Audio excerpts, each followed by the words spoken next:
Salut à tous, aujourd'hui je vais vous présenter le VK World S8. Donc voilà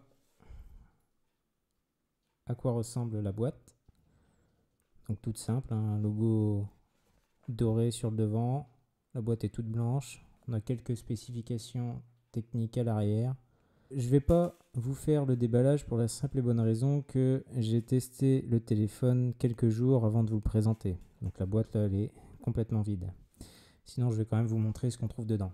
Donc dans la boîte on retrouve de la documentation dont la garantie, une protection d'écran. Il y en a déjà une qui est posée sur le téléphone mais on en a une supplémentaire donc ça c'est plutôt pas mal.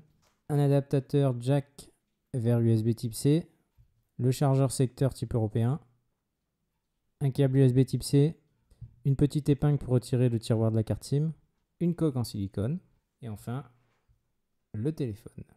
Donc sur ce téléphone on retrouve sur le bas un port USB-C, un haut-parleur et un microphone. Sur le côté ici, sur la tranche, on va avoir le bouton on-off. Sur le dessus, on a le tiroir de la carte SIM. Sur ce côté-ci, on va avoir les boutons volume plus moins. Et à l'arrière, on a un double capteur photo, le capteur d'empreinte et le flash. Avec le petit logo de la marque ici en bas. Et sur la face avant, ici en bas, l'appareil frontal. Ici en haut, le haut-parleur pour les appels.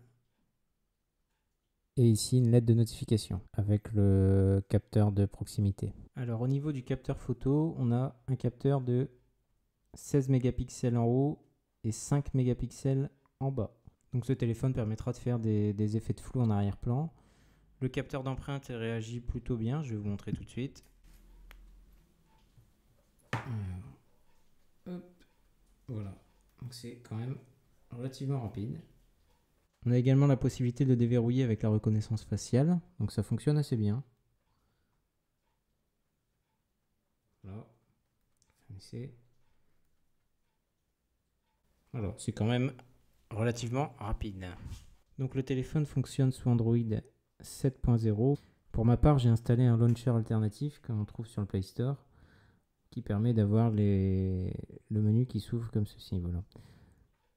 Donc ensuite, au niveau de la rapidité du téléphone, honnêtement, moi je viens d'un iPhone 6S, j'ai pas trop à me plaindre. C'est quand même relativement fluide.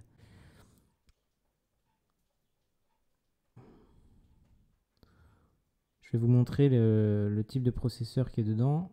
Voilà, donc on est sur un MT6750T, donc un processeur 8 cœurs. Au niveau des caméras, voilà, donc la caméra arrière, on a une résolution de 15,55 mégapixels en tout. À l'avant, 13 mégapixels. Au niveau de la batterie, c'est du 5500 mAh, ce qui veut dire que normalement, vous devriez largement tenir la journée avec. Au niveau des bandes réseau, moi je suis chez Orange, j'ai pas eu de problème particulier, ça s'est connecté tout de suite.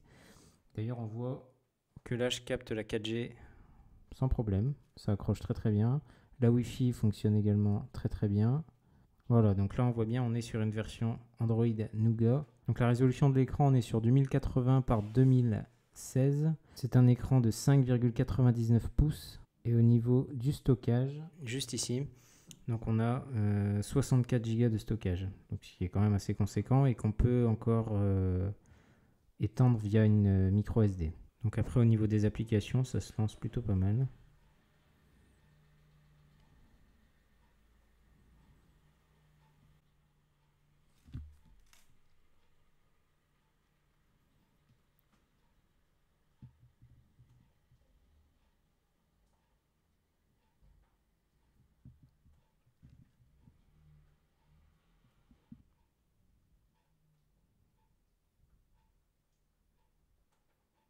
Alors au niveau de la puce graphique, on est sur une puce graphique Mali T860. On a 4 Go de RAM, 64 Go de stockage.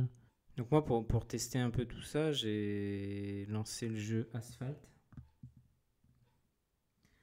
Et je dis pas que c'est complètement fluide, mais ça fonctionne assez bien quand même. Pour un téléphone à 150 €, je vous avoue que je suis quand même vachement surpris en fait. Moi là-bas j'ai un iPhone 6S et ça me faisait un peu peur de retourner sous du Android, hein, surtout que la dernière fois que j'ai touché du Android c'était vraiment des très très vieilles versions. Et là j'avoue que c'est quand même super fluide. Ça marche assez bien, ça fait quelques jours que je m'en sers comme téléphone principal là, et je suis quand même assez étonné quoi. J'ai pas du tout la fibre, hein. Normalement j'ai un ADSL 8 mégas. Donc on va voir tout de suite ce que ça donne. Voilà, donc la Wi-Fi elle accroche très très bien, il n'y a pas de problème. Donc on va se mettre en 4G, on va virer la Wi-Fi. Hop. Voilà, donc là je suis bien en 4G et on va faire un autre test.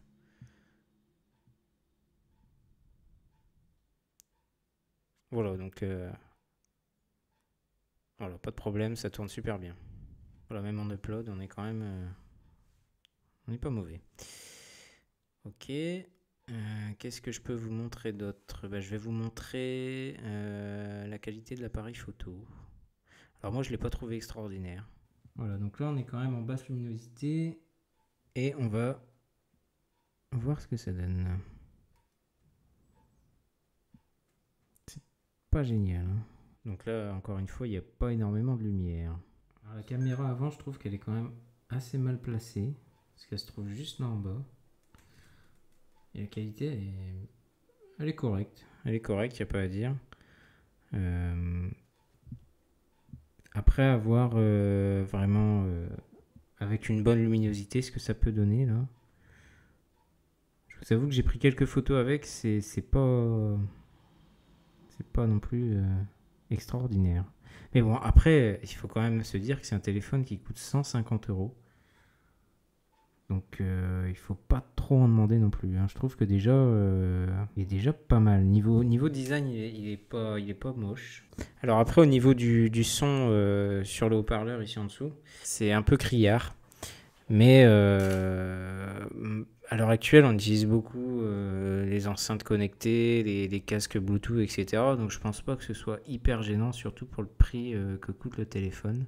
Moi, encore une fois, je suis vraiment agréablement surpris par les performances que propose ce téléphone, surtout vu le prix. Alors par contre, la matière ici derrière, là, je vous conseille vraiment de mettre la coque en silicone parce que elle prend les traces de doigts, mais c'est un truc de dingue, quoi. Donc surtout, mettez la protection qui est fournie avec, ça vous évitera ce genre de problème. Donc pour conclure, on a un téléphone qui coûte moins de 150 €, qui tourne sous Android 7. On a 4 Go de RAM, 64 Go de stockage, on a un double objectif photo, on a un capteur d'empreinte, on a un capteur de reconnaissance faciale. Honnêtement, que demander de plus? Alors au niveau photo, ça reste mon impression à moi, hein. Je viens d'un iPhone 6S qui fait des photos plutôt correctes. Là, j'ai l'impression que c'est quand même un peu moins bien. Alors après, ça n'est que mon avis. Au niveau du son, clairement, je vous conseille d'avoir soit une enceinte Bluetooth à côté, ou un casque ou quelque chose, mais vous ne pourrez pas utiliser l'enceinte qui se trouve dessus pour écouter de la musique, pour la simple et bonne raison que le son, il est quand même...